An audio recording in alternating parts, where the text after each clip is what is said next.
I prepared a short presentation here about the partnership for open data.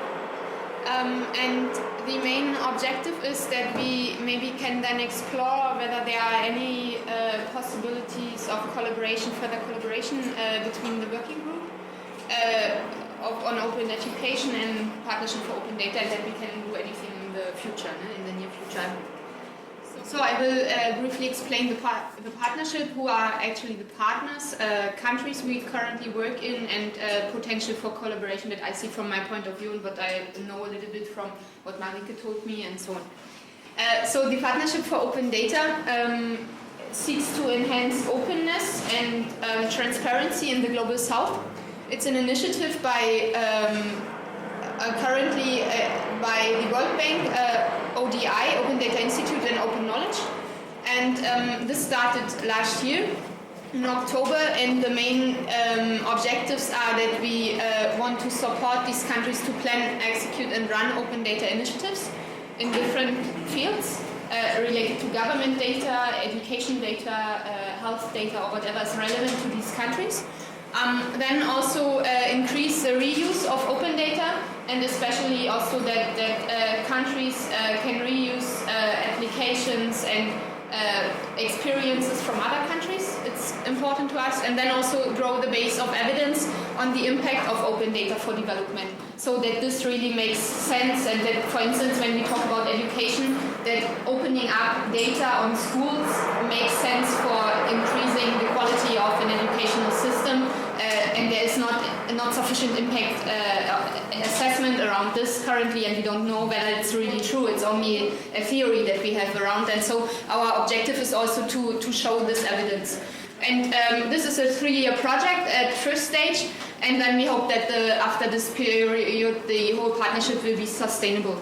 In the first year we have like this amount of money available to spend for different types of actions. So I want to show you briefly the different activities that we do. There are 10 interrelated actions, and first is all around planning and scoping. We have 3 types of activities. For instance, we scope a lot, like we go to countries and find out which people are the main actors there, which are the research centers, which are NGOs and government institutions working on open data, and producing a lot of data around this, which is also publicly available very soon on a wiki where people can update and include. And the idea is that this should inform the partnership building, and we should then go to these countries and already know with whom to work and what are the priorities and so on. And then the next one is research, where we are trying to assess regularly the state of open data, of government data, but then also of specific fields of data, for instance education data, what is currently available in which countries and what should be made available and so on. And then we are also going to evaluate the state of open data in 50 developing countries. We are building an open data library together with the Web Foundation also on the impact of open data in different fields. And then there's also an app catalog, which I think is quite related to some of the stuff that you are doing, because the idea is that we have an app catalog of really mature applications that governments then can implement in their countries in order to do whatever with education, for instance, or with water sanitation or other issues that we work on. And and then we have also, like, everything starts when we go to a country. We normally conduct an ODRA, which is Open Data Readiness Assessment, which kind of study where we mainly based on interviews, where you find out what is the current state of open data in this country and what should be the priorities on moving forward. And out of this assessment there is an action plan, and in this action plan there are quite often different actions related to different policies also in departments in order to open up data or train people and so on. So the order is always the starting point. Then there are other activities that are related more to executing and effectively running and implementing programs. So we do different trainings. For instance, we develop curriculums for data skill training, and also training government officials and training librarians and teachers and whatever on open data. And then this is for CSO and government, so for all these different stakeholders. Then there is a strong effort in order to build guidelines and standards also. For instance, when you think about, again, assessment of schools, I remember that Christoph said here, they have like their literacy rate is higher than in Austria. Actually, it's not, but we can't compare these data sets, because when you look at how, for instance, in Brazil they measure literacy, they figure out whether a person can write its own name.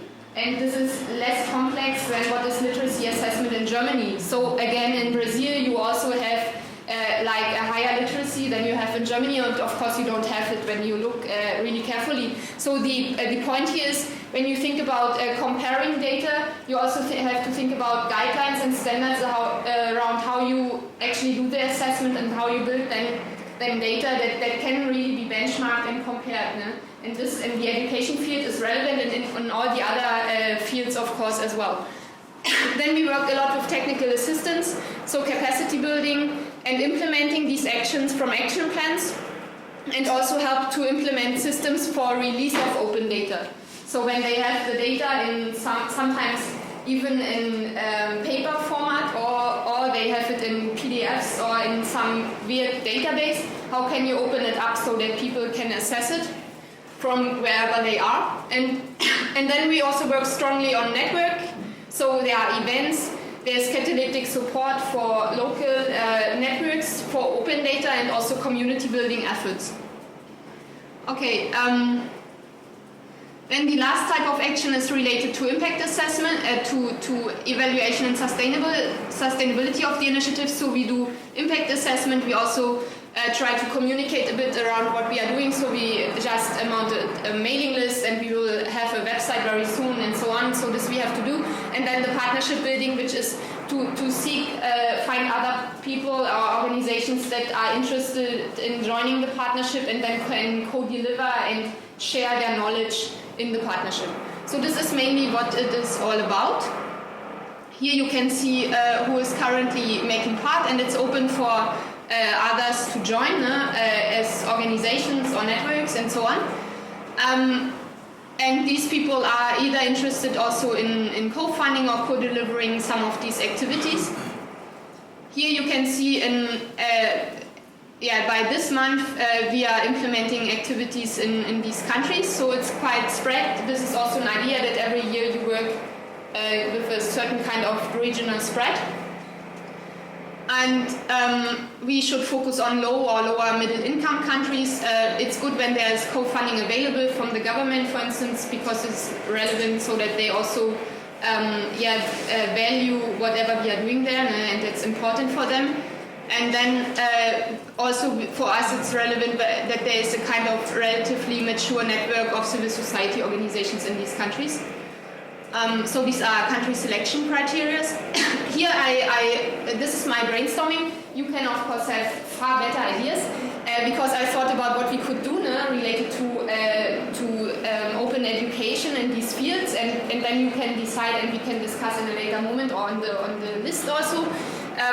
For instance, the question is whether it could be interesting to have training materials related to open education data.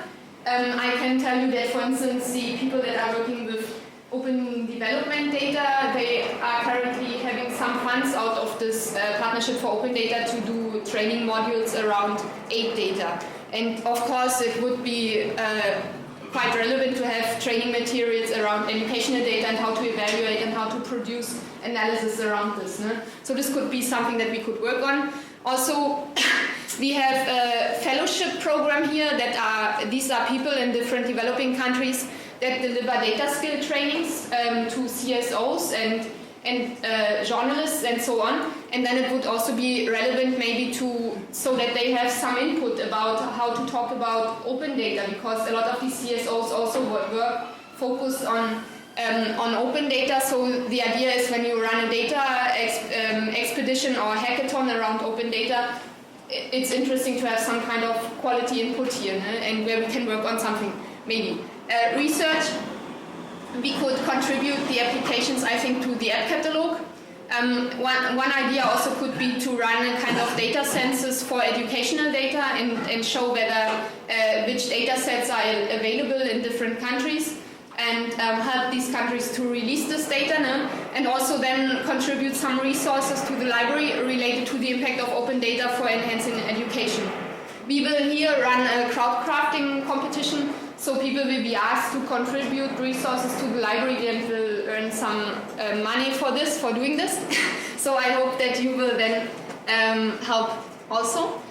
And yeah, we can also assess open data readiness referring educational data. We could think about providing some technical assistance to education ministries in developing countries, no?